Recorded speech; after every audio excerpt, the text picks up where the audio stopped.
This podcast series by the National World War II Museum is made possible by the support of the Dale E. and Janice Davis Johnson Family Foundation.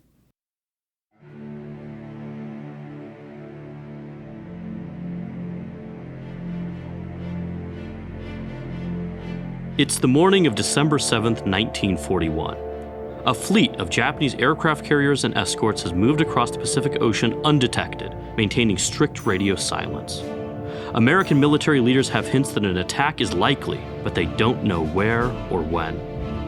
The U.S. Navy's key code-breaking unit, called Station Hypo, could not yet decipher Japan's naval codes. American codebreakers have already cracked the Japanese diplomatic code, known as Purple Code, but the intelligence it provides about Japanese intentions comes too late. At 7:55 that Sunday morning, a surprise air attack stuns Pearl Harbor and the nation. More than 2,000 Americans are dead. The United States will now enter World War II, and a new American spy agency will be born. I'm Bradley W. Hart at the National World War II Museum in New Orleans. In this podcast series, we're exploring the secret World War II, a war fought in the shadows, in covert operations, both at home and overseas. Joining me is Nicholas Reynolds, former U.S. Marine, CIA officer, and the author of numerous books on intelligence history, including Need to Know, World War II and the Rise of American Intelligence. We're also joined by Jeffrey Rogg, author of The Spy and the State, The History of American Intelligence. Nicholas, thank you so much for being with us. It's a real pleasure to be here. Jeffrey, thank you so much for being here. Thank you, Bradley. It's just awesome to be here with you. I want to open up with a broad question for our audience here. Many people, many of our listeners certainly, have a broad understanding of World War II, the major battles, Pearl Harbor, Okinawa, Midway, D-Day. What we often don't think about, though, is the intelligence story behind the scenes. Nicholas, I want to start with you. Why is this an important part of World War II history? There's a number of ways to answer that question. The most important answer is perhaps because you need to know, if you want to understand World War II, you need to know the whole story. And a big part of that story is the intelligence picture. A good example is code breaking, which was kept secret until the 1970s. And it was code breaking that helped the British survive the Battle of Britain. It was code breaking that got the U.S. Navy into the right position at Midway. It was code breaking that provided the best intelligence about D-Day. So if you don't look at intelligence, you're only getting 3/4 of the story. And that's a great point. Many of the stories we're going to tell in this podcast can only be revealed fairly recently. Code breaking the 1970s, in my research, I see documents that I'm actually helping get open through things like FOIA, the Freedom of Information Act, all the time.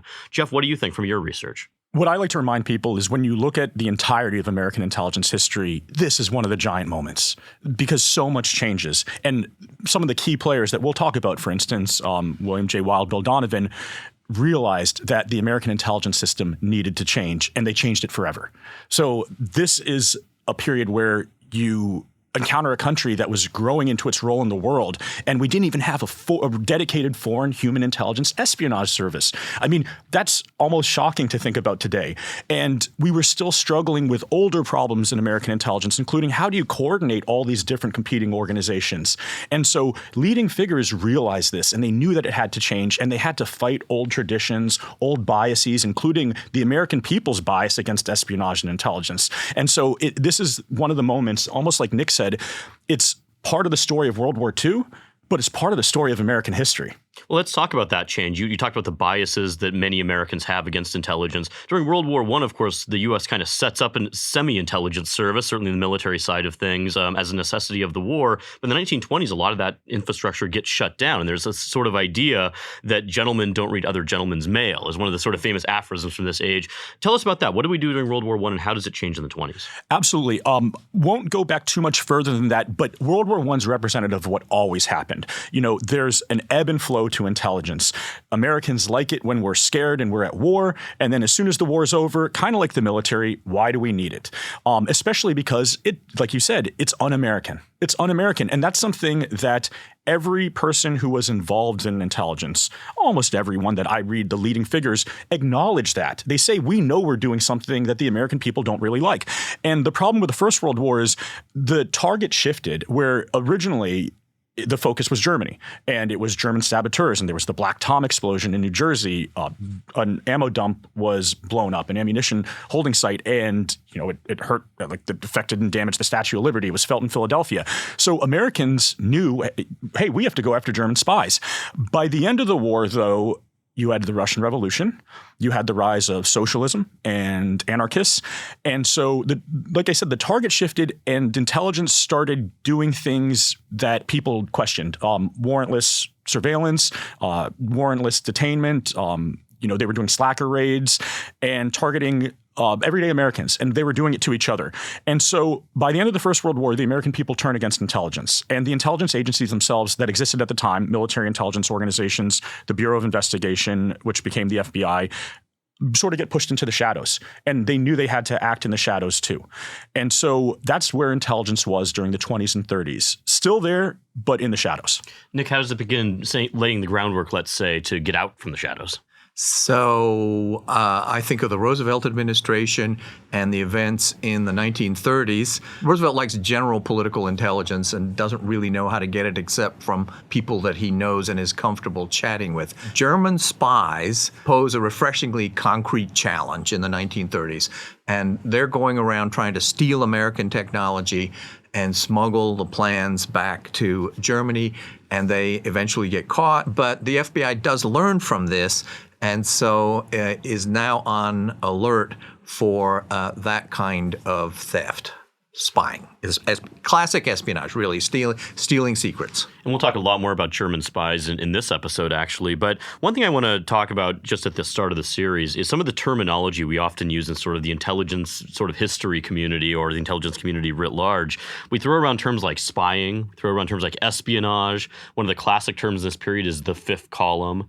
We talk about foreign agents. These are all actually kind of terms that we use somewhat interchangeably, I think, or in the general public we do. But they all have very specific meanings within the law, within the intelligence community. Nick, I wonder if you could unpack some of the key terms and what they actually mean from a sort of a technical and historical standpoint. So I'm a retired CIA officer, and these words have very specific meanings at CIA, which is not to say that everyone else should adopt those definitions.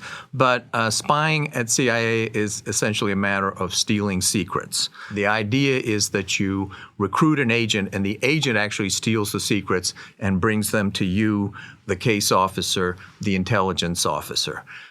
So that makes foreign agents a complicated matter, because by U.S. law, a foreign agent is somebody who works for a foreign government. And that is a mechanism. The Foreign Agents Registration Act is a way to prosecute people who are actually spying, but their bills are paid by the Soviet Union. They have an office in New York. They say they're trade reps or a travel agency, but in fact they're running spies. So there's three things right there unpacked in slightly different ways.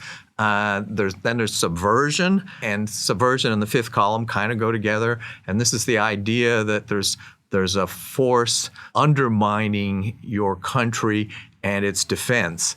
And this is something that comes into play after around 1936 in the Spanish Civil War, when one of Franco's generals said, we're advancing on Madrid with 4 columns, and there's a 5th column already in Madrid. And so these are people trying to persuade citizens not to, don't pick up that rifle, don't go do your duty, don't get in the trenches. You're going to lose anyway. Why risk your life? So that's how this idea of fifth column and subversion plays in here. And this is something that a lot of the players that we're talking about here, like William J. Donovan, they're concerned about the fifth column. They write about the fifth column. They talk about it at great length. So they think the Germans are actively trying to undermine the American defense, undermine the morale of the country, as it were. So tell us more about code breaking. To my layman's mind, code breaking is something that I think I hardly understand. I hardly understand how it was done, hardly really understand how codes were constructed in this period. Can you take us through what must have been this incredibly difficult, largely analog process of how these codes were broken and sort of how that progresses over the course of the war? So this is mostly the story of U.S. Army code breaking in the 1930s in Washington, D.C. The principal character, the manager, if you will, The leader who counts is a man named William F. Friedman. Friedman develops a talent for code breaking in an unusual way. He studies genetics, and he tries to examine a crackpot theory by his boss that Shakespeare didn't write Shakespeare, and there was a secret code embedded in the plays. But anyway, in World War I, he becomes a code breaker, then and code maker, and then stays in the field. He's gifted in a number of ways. One is his personality. He's easy to get along with. He's a good leader. He hires the right people above all, and he hires statisticians. He hires linguists.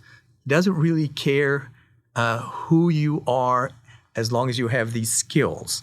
And in the 1930s, they take on the Japanese diplomatic codes. And how do they break the codes?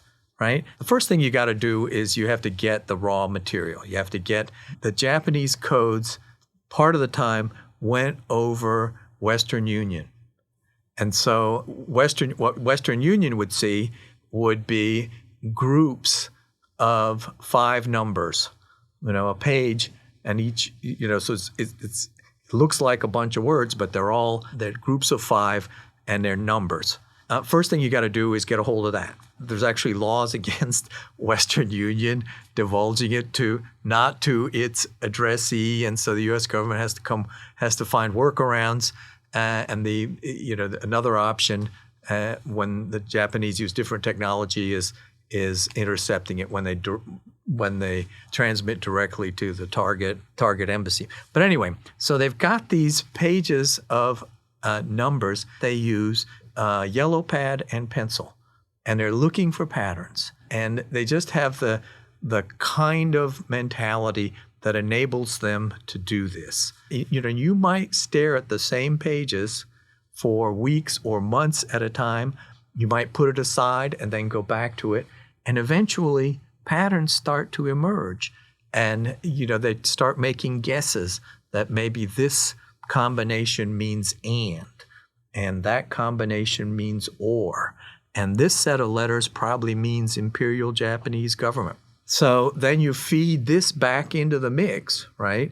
So you try on another set of telegrams. You test that hypothesis, and then eventually, amazingly, by about 1940, they get a significant break into this code, and then Rowlett. That's Frank Rowlett, who helped break Japan's Purple Code. At home, in his spare time, creates the machine that created the codes. So they create a machine in Rowlett's garage that you can feed the plain text in, and it'll give you the encrypted message, or vice versa. It's just a stunning achievement. So there's the guy who broke the Japanese code. I think it's a simply stunning story. American ingenuity, stick-to-itiveness, and so that code breaking is the king of intel in World War II, I think. It didn't have to be that way, right? It could have been the other way. The Germans could have been better at making their codes, and we could have been worse, in which case you would have wanted more human. The real answer is you want both. But in World War II, I say code breaking is king.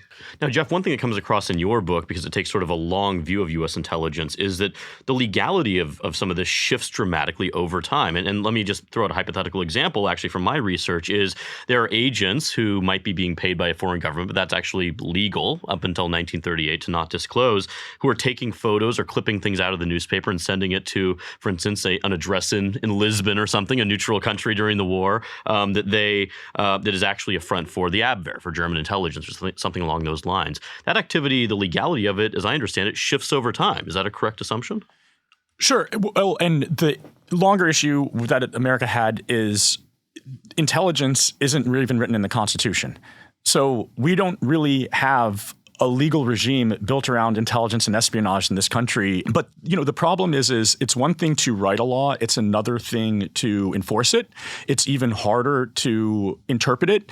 And where I thought this was interesting, and this ties into what Nick was talking about as far as the scene in the 1930s, is J. Edgar Hoover, who runs the Bureau of Investigation, which became the FBI, is so careful about interpreting laws. And one of the things that had happened during the First World War as far as the law towards what the FBI, or at the time it was the BOI, could investigate was the State Department had to make requests of the BOI to loan agents or the Secret Service, the Treasury Department's quasi-law enforcement intelligence organization, in order to loan agents to investigate German diplomats. And so one of the ways in which German saboteurs and spies were first discovered was the State Department, William Jennings Bryan, requested the Secret Service investigate German diplomats.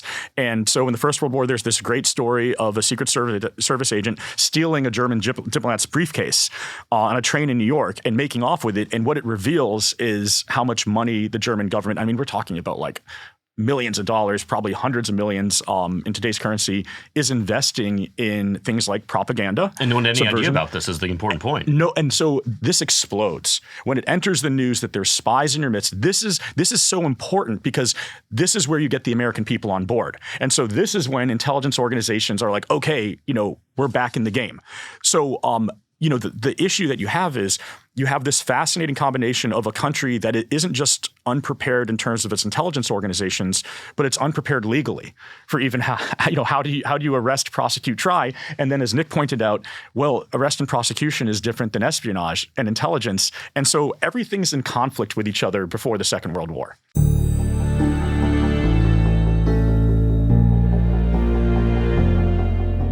September of 1939, Adolf Hitler invades Poland. The Second World War has begun. Britain and France declare war. The U.S. is still far from entering this conflict in a military sense. We won't do that until after Pearl Harbor. But already in the background here, after the war begins, it seems like President Franklin Roosevelt and his administration have sort of decided that more needs to be done in this intelligence space. And as you mentioned, a lot of this sort of intelligence gathering and code breaking ability has been kind of shut down, put on the shelf during the interwar period, and now they're going to take some of these tools off the shelf. What causes Roosevelt, beyond the outbreak of war, to think in new ways, and what's he thinking about in, would you say, early 1940 in terms of what tools need to be back in the U.S. toolkit? So I look at the summer of 1940 as a key date, sort of when these pressures reach the tipping point. And what happens in the summer of 1940 is Hitler basically becomes master of the continent, especially Western Europe.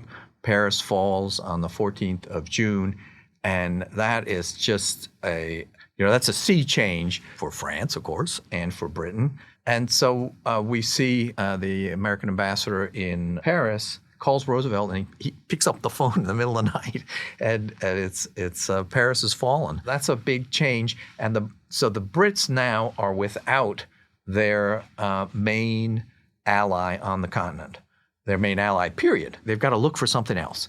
And the only something else out there is the United States. The United States is still torn between the interventionists and the isolationists. So what the Brits start doing is saying, hey, we've got to get over there and we've got to move the needle. We have to change American politics so that the idea of supporting Britain becomes acceptable to the majority. And that's where British intel comes in. And to me, that's how we get into this story. The bigger story of the development of American intelligence is because the Brits come over. It's covert action. It's they buy newspapers. They buy time on the air. They try to embarrass isolationists. They try to promote interventionists. And it's the sort of thing that actually those are the foreign agents that you're trying to prevent under the 1938 Act. But so they start doing this, and then they kind of go, well, wouldn't it be nice if we had an American partner? Wouldn't it be nice if we had a counterpart, if there was an organization that would work with us and support us both here in the United States and overseas? And so they go initially, they know J. Edgar Hoover's a major player in this space, and they take a look at Hoover and they decide, this is not really who we're looking for. And so they start, who else is out there who are the other players that we might make common cause with, and they settle on William J. Donovan.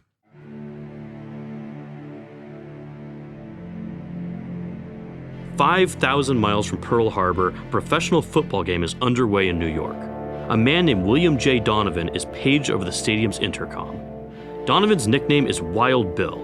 He's a Medal of Honor recipient, a hero of World War I, an accomplished Wall Street lawyer, and already the head of a civilian intelligence organization called the Office of the Coordinator of Information, or COI for short. Within months of that fateful Sunday afternoon, Donovan will be leading a new agency that revolutionizes the American approach to overseas intelligence and special operations."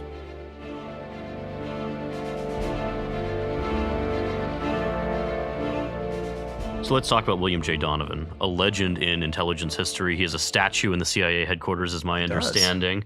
Who is Donovan? What's his background, and how does he get involved at this critical moment in American history? Donovan, he's a fascinating, complicated, and sometimes in some ways very simple figure.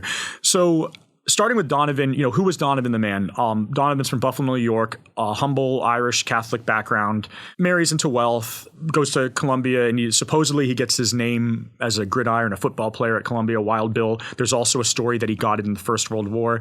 But Donovan was a man of action, and he was also a man of action, adventure. He deeply believed in service to this country and fighting for it. So he looked for opportunities to insert himself into combat. So he led a National Guard cavalry unit in the Mexican theater, Pancho Villa raids era, and then he really found his calling in the First World War. So he's in charge of a famous regiment, the Fighting 69th out of New York, and it's again, kind of like the National Guard, they're not necessarily really expecting to get into heavy combat, and they do in the First World War. And there's a great, somewhat overlooked biographical account of Donovan. We get lost in the Second World War with Donovan, but a biographical account by a man named William Vanden Heuvel, who was Donovan's assistant in Thailand towards the end of Donovan's life when he was ambassador there. And he writes the battlefield account of Donovan. And what emerges, if it's true, and I think, let's be fair, maybe some of it is embellished, some of it's not.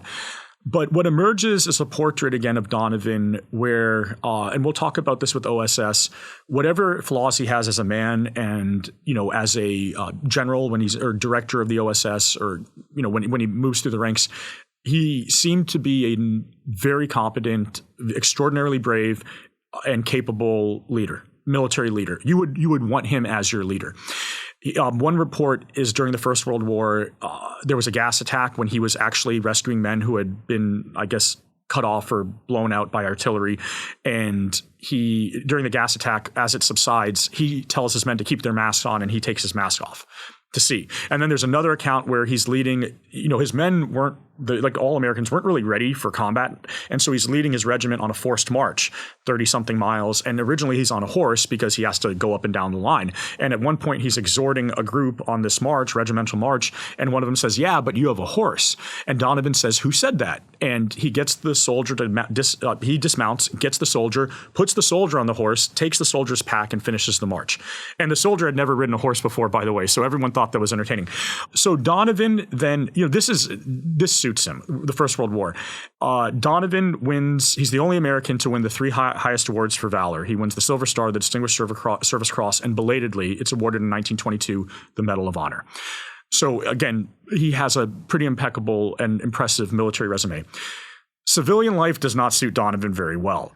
I was thinking about this as I was coming over here today. What exactly is he between the wars? Right? He's supposedly a Wall Street lawyer, but he's also a self-appointed expert on foreign policy, and he travels around the world. Why does he start doing this?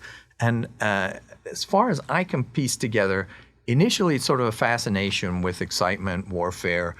He's sort of like a self-appointed war correspondent. He interrupts his honeymoon to go to an obscure war in the Far East, and says, "Honey, I'll be back in a couple weeks. You just stay in the hotel here. I'm going off to see, the fighting in Siberia," or whatever it is. A true romantic. A true romantic. Well, he was that, but not a great husband.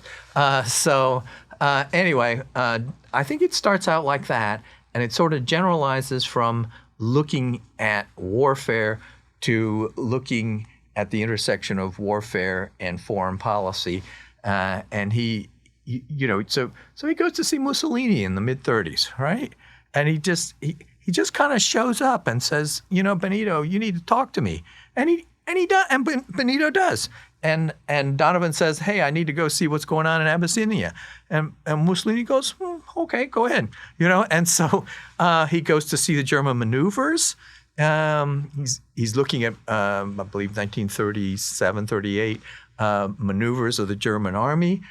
So this is a guy who is gathering this information, and it's not really clear why, right? It's to satisfy his own curiosity and his own need for excitement and interest, I dare say passion in war and foreign relations, but it doesn't really go to anything, right? Does it? There are informal clubs in New York. There's the Room, Vincent Astor. He sort of floats in and out of these circles, and you could say that they're doing this sort of like risk analysis. It's sort of like a company that pays someone to say, should I invest in Shanghai this year? No, the Japanese have just moved their troops in that direction.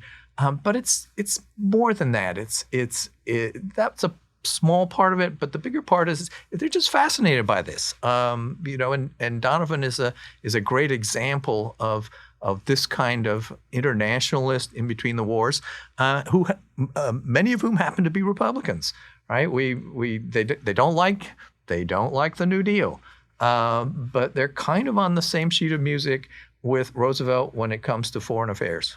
So how does Donovan know Roosevelt? Does he know him socially? Roosevelt, they both went to the same law school. I believe they overlapped. I'm sure they overlapped. But did they hang out together? Roosevelt's an aristocrat. And Donovan is a guy on the way up. They were aware of each other. And politically, as I say, they were, at this stage, they would have been on opposite sides because Roosevelt becomes eventually governor of New York, an office for which Donovan runs. And Mrs. Roosevelt campaigns against him, saying he's just another heartless Republican. Don't vote for him. So these are guys who have some overlap in their views on foreign policy, but they're, in my reading, they're not really friends. And despite this sort of, I guess, fractious relationship, we might say, awkward relationship in some ways, a relationship that changes over time, certainly, FDR taps Donovan for a very sensitive mission in July of 1940, and this is actually visiting wartime London. Why does Roosevelt choose Donovan, and what's the importance of this mission at this moment? So the Brits like Donovan for, first of all, they welcome any attention from the United States. He's got the World War I cachet, and so if you look at who's running Britain at the time, you see a lot of people who fought in the trenches, maybe even in the same part of France, during World War I, wear the same decorations. That's the defining event of that generation, right? World War I. And here's a guy who's shared that with them. He's very good at building bridges. In his first trip to London, he gets to see Churchill. Churchill invites him to lunch. He gets to see Menzies, the head of MI6, who's got a military cross from World War I. So, he gets to see the director of naval intelligence, John Godfrey. Has him over to his house and takes him to his club. The Brits see this as a way to get their message over to the United States. And so it's really a win-win all around. He goes back to the United States and says, hey, the Brits are in trouble, but they're hanging on, and they'll do even better if we help them, if we send them destroyers, ammunition, whatnot. During this trip, though, is this where you think Donovan gets the idea for founding or creating a new intelligence service in the United States? Or what's the role of sort of this learning on the intelligence side of things? That's the Brits, really. The Brits are harping on this idea that, hey, you don't have an intel service. The Admiral Godfrey, the DNI, Director of Naval Intelligence, goes over to the United States, gets in to see Roosevelt and lectures Roosevelt after dinner one night, just the two of them, lectures Roosevelt on you really need an intelligence organization. You guys are flying blind, essentially. The idea at the back of his head is it should be Donovan. It should be, but he doesn't say that. He figures that would be over the top. But the Brits keep pushing and pushing and pushing this idea. Donovan himself is a little bit reluctant at first because he thinks of himself as a warrior. And so Donovan's kind of there. Donovan is like, I want to be in combat in this next war. And the Brits kind of have to twist his arm to, you can make a much bigger contribution in this way. And so it's a British agenda, essentially, that he is following. Roosevelt, someone said Roosevelt had a second-class mind, but a first-class personality. So he is he's a wonderful head of state. He has carried the nation through the Depression, basically by the strength of his character. But he's not really a guy who sits down and looks at org charts and thinks, well, this is the best way for, this organization needs to be subordinated to that organization. Here is the orderly way to go forward. And so he is getting these ideas that there should be something, there should be some kind of intelligence organization. And he's also hearing that there's Donovan, whom he sort of knows, and Donovan is the right guy to lead it. And he kind of gives in the end. He kind of says, okay, we'll do this thing called the coordinator of information, and it'll be Bill. And it'll be part of the executive. And so that happens in June 1941. That is a big milestone in the history of American intelligence. I want to fast forward a little bit to December 7th/8th, 1941, when the U.S. actually formally enters the conflict. How does that change the overall intelligence situation pretty much overnight, you might argue? So it makes it all the more important that the U.S. have as robust an intelligence structure as possible. And paradoxically, so Donovan's already the coordinator of information, so he's already in the mix, right? He's got a prominent position in Washington. And what does he want to do on, after Pearl Harbor, right after Pearl Harbor? He wants a combat command. And he writes to Roosevelt, we have the letter, a colonel, at that point he's still Colonel Donovan, a colonel to his commander-in-chief, send me into combat, sir. And Roosevelt writes back a nice note and says, I'm going to refer this to Stimson and Marshall, and let's see what they say. And of course, they let him down gently as well. He is in his late 50s at this point.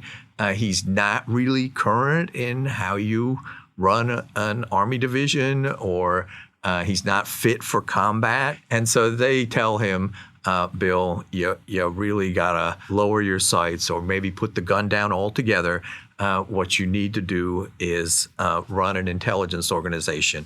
And eventually we get in the sort of the first 6 months of the war, COI, which was almost shapeless, managed by Donovan. Basically, we step up in Washington, and the Army and the Navy also do their bit. Some of the Navy story is kind of dramatic, and it's focused on the Pacific, and Pearl Harbor is a big part of it. And they feel really bad because they've missed. So the code breakers, the intel guys at Pearl Harbor, are really upset that they have missed the attack, on the Japanese attack. So they literally work day and night trying to figure out the Japanese Navy's next moves. And it's all source intelligence. It's a little bit of code breaking. It's a little bit of traffic analysis.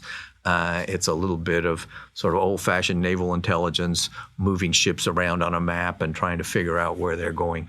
So that's basically what happened. The U.S. Sort of parachutes into the war, or is dragged into the war. There are a lot of metaphors that you could use here. Hitler does us a big favor by declaring war on us, because Roosevelt's kind of declaring war on the Japanese. Okay, that's easy. They attacked us, so we're just acknowledging what's going on. But Roosevelt's kind of scratching his head, going, well, how am I going to do this Europe thing, which was always more important to him. The Pacific's not unimportant, but Europe, the Atlantic, the British were always his primary focus. And in fact, that's the way that's an official war aim of the United States, Germany right? first. Germany first. And so Hitler does him a favor by a couple days later saying, oh, by the way, we're declaring war on you, taking his own generals by surprise.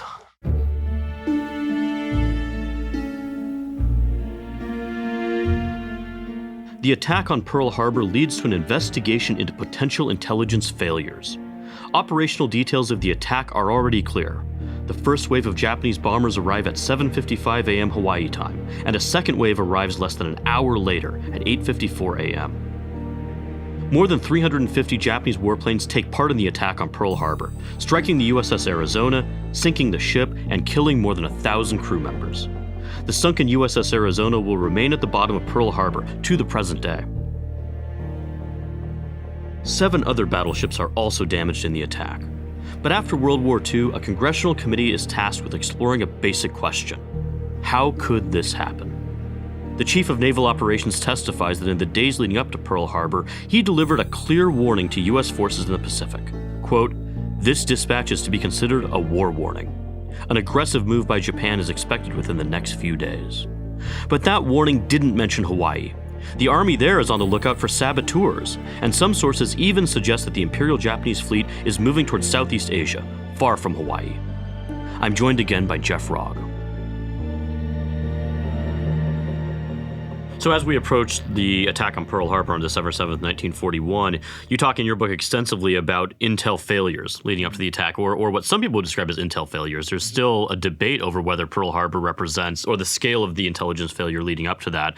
Certainly from a signals intelligence perspective, the U.S. had broken the Japanese codes. There's that aspect of the story. But take us through intelligence leading up to Pearl Harbor and the failures that you perceive existing there.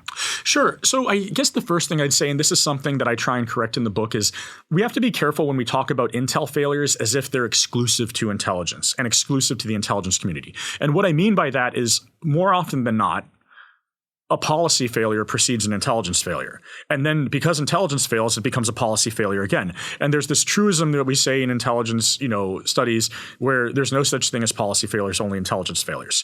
Now, American intelligence, just like 9/11, failed in the most immediate sense of the word, which is intelligence is, for instance, with a surprise attack, is supposed to tell you, this is the thought, who, what, where, why, when, how. It shouldn't be a surprise. Right, it shouldn't be a surprise. So does intelligence fail immediately? In the most immediate sense, when it doesn't do that, yes.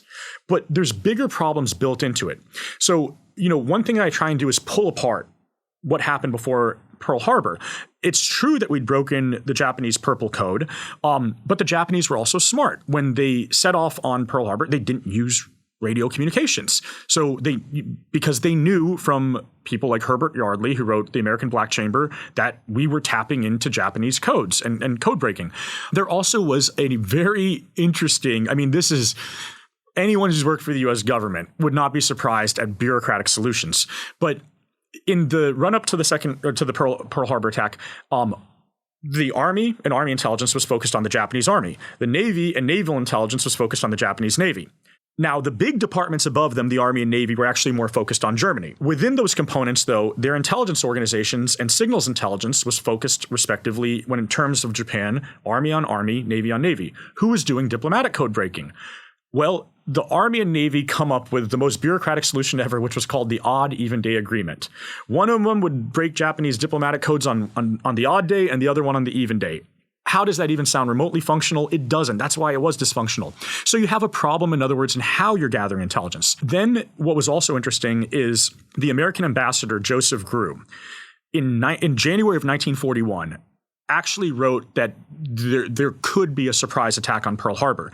Now, this would be really interesting intelligence because January 1941 is when the Japanese started planning the Pearl Harbor attack. So, it sounds like it was good intel. So the United States had months and months of, had like 10 months, 11 months to try and actually find out if that was true. Now, again, I'm a little bit softer on the intelligence community on these failures because there was a lot going on beyond intel at this time in 1941. And so, is a policymaker only going to pay attention to that? But Grew also cables in November. The war drums with Japan are beating hard, and Grew cables in November 1941 and says, we're monitoring for signs of Japanese military and naval preparations, but I won't be able to give you substantial warning. And by this point, it's too late, more or less. So what I do like to say about Pearl Harbor, the Navy in particular, naval intelligence, they hold most, at the end of the day when, everyone's accounting's done, they hold most of the responsibility. They're stuck holding the bag. Again, look at the whole intelligence system. It was uncoordinated. It was dysfunctional. There were stovepipes. It was sometimes hard to get your policymakers' attention. Remember, like the COI was only 6 months old at this point, and it barely had any access to intel anyways. It was just getting its house together. So this is a collective national intelligence failure. And what I like to say and remind people is, at any point in American history, we sort of have the intelligence system that we bargained for. So when Pearl Harbor happened, we had the intelligence community that we wanted, the intelligence system that we asked for as a country, as dysfunctional and uncoordinated as it was.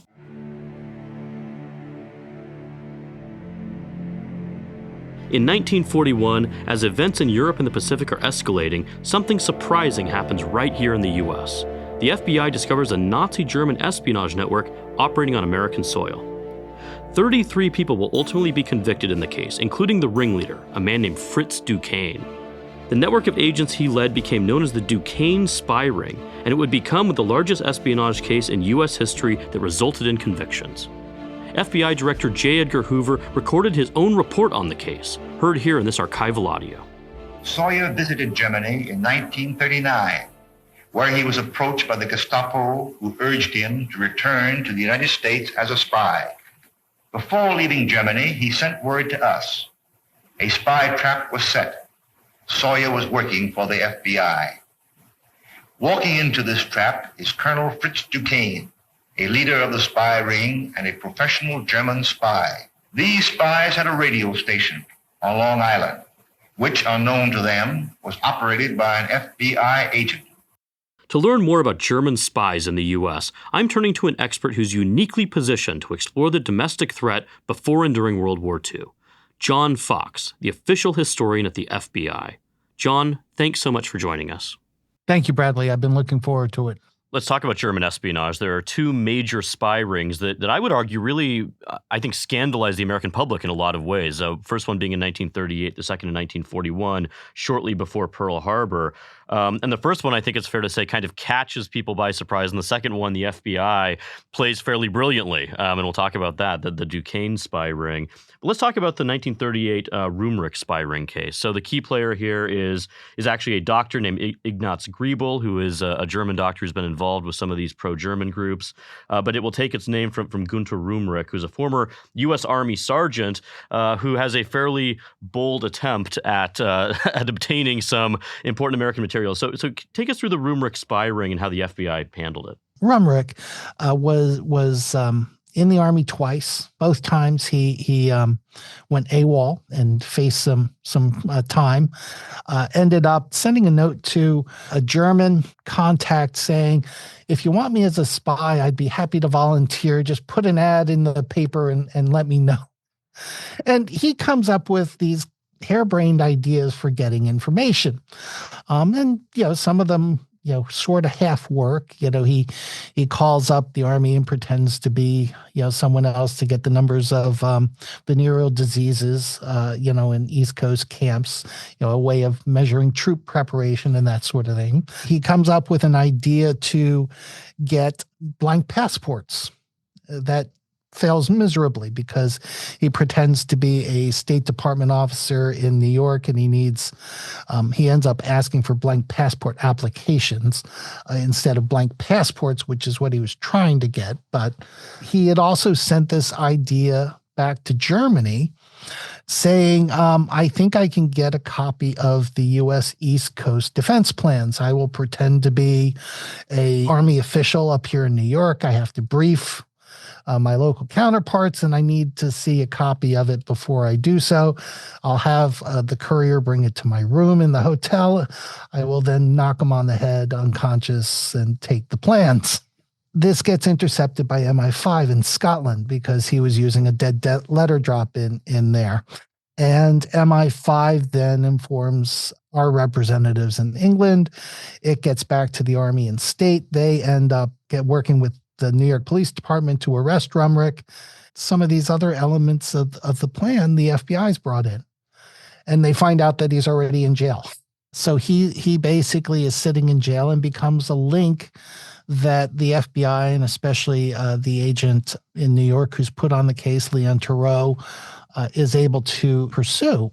It's one of these where the chronology of the case is kind of interesting because the FBI gets onto it after the guy has been arrested. And so Thoreau starts to interview him, and Rumrick talks about these other spies connected with him, including Griebel and, others. And Thoreau starts going around and interviewing everybody and setting up, basically like a criminal investigation. We're going to have a grand jury. We're going to consider what's going on here. And of course, as he's telling everybody this, he has, Griebel talking to him for some time. But Griebel was not an idiot. He, of course, ends up, fleeing the country, as do most of I think it was about 16 people that Thoreau actually identifies. And so we only end up having 3 in hand. And then they bring Rumrick to trial. And of course, it becomes a mess for a number of reasons, not least of which Rumrick's a little nuts. Thoreau himself ends up having some problems because he had come up with a deal with some of the local papers to serialize the story of this whole thing in the newspapers, and gets fired from the FBI in large part because of this. Let's talk about the Duquesne spy case. This is 3 years later. It's in 1941. It's really on the road to Pearl Harbor, I would say. This is a huge case. The Duquesne case involves 33 people ultimately. It's the largest espionage case that results in convictions in American history. And the FBI plays this one very differently than the Rumrick case, in part because the FBI turns one of the key players in this really from before the plot has even started. Take us through the Duquesne case and how the Bureau plays this.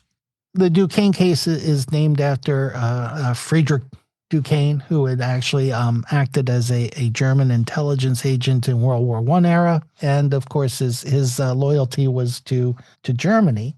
The case begins because the Germans, after the Rumrick case, start to try to develop more sources against the United States. Their efforts are mixed in many respects. They have a few successful operations here and there, largely because of very pro-German Americans who support them. But even then, in more sensitive operations, that's becoming a little more, the Americans are becoming a slight bit more wary. And the period between the end of the Rumrick case and the Duquesne case shows a lot of growth in the FBI's national security role.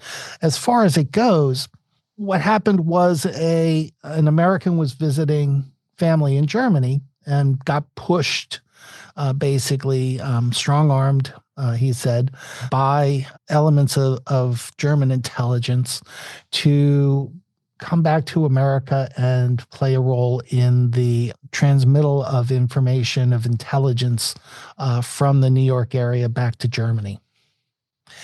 And he is wary of this. He is not a wholehearted supporter of Nazi Germany. Of course, doesn't want to get his family in trouble, agrees to it, actually gets a couple of weeks of rapid training in radio and some of those tradecraft skills that one might need, and is given a set of instructions to come back with him. And on his journey back to America, he informs officials in one of our consulates over in Europe that this happened. He's put in touch with the FBI, and the FBI pretty much debriefs him as soon as he arrives in New York. And they realize that they have an opportunity here. And at this point, the Bureau has been in closer contact with especially MI5. The British are starting to increase some of their operations here as well. Some of them liaison, some of them a little more broadly cast under a man named William Stevenson, who sets up the British Security Coordination in New York. But as far as this case goes, the informant comes back and starts working with the FBI. And his role is, because of his tech skills and that, he is asked to set up a radio transmitter so that he can secure intelligence from a variety of German sources here in the United States, and then transmit that back to Europe. And so the FBI helps him to set up the radio transmitter, in fact, controls the transmissions as they're going out. They help him to set up an office in New York City where German spies will come in and give him intelligence. And they have it set up so that they can film the transactions as it's going on. And you can see the pictures on the FBI website and several other places, and it's got a desk, and the spy would sit at the desk, and you'd see the back of the FBI source there, and you'd see a calendar. So it's showing the date, and, it's this setup. And the FBI is running this double agent operation for about 7 or 8 months. The summer of 1941 decided it's time to round the group up. They arrest them. And of course, it becomes a huge spy trial, a couple spy trials, actually. Not all of them are tried at the same time. Fritz Duquesne, because of his prominence, and, he's kind of the eminence grise here in the whole mix, becomes kind of the face of it to some extent. But it was a fairly loose coalition of different people who were willing to give information to the Germans. Some of them, played more of a support role to intelligence. Some of them, were a little more gadfly-like. Some were fairly organized in their collection. None of them had, any serious training or really organized connection, in a sense, to the Abwehr. They start to develop that through this period. In part, the Abwehr is learning from its mistakes as well. This is German military intelligence. German military intelligence, which became the principal, foreign intelligence threat to the United States.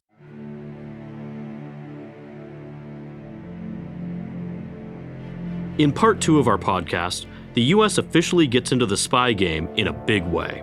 And after the tragedy at Pearl Harbor, the U.S. Navy's code-breaking unit, Station Hypo, makes a breakthrough in deciphering Japan's naval codes, and the entire trajectory of the Pacific War is about to shift towards the Allies at the Battle of Midway. Be sure to subscribe to The Secret World War II wherever you get your podcasts to get our latest episodes when they come out. And check out our website for additional resources for each episode, reading lists featuring the work of our experts, and links to videos and oral histories from the collections here at the National World War II Museum.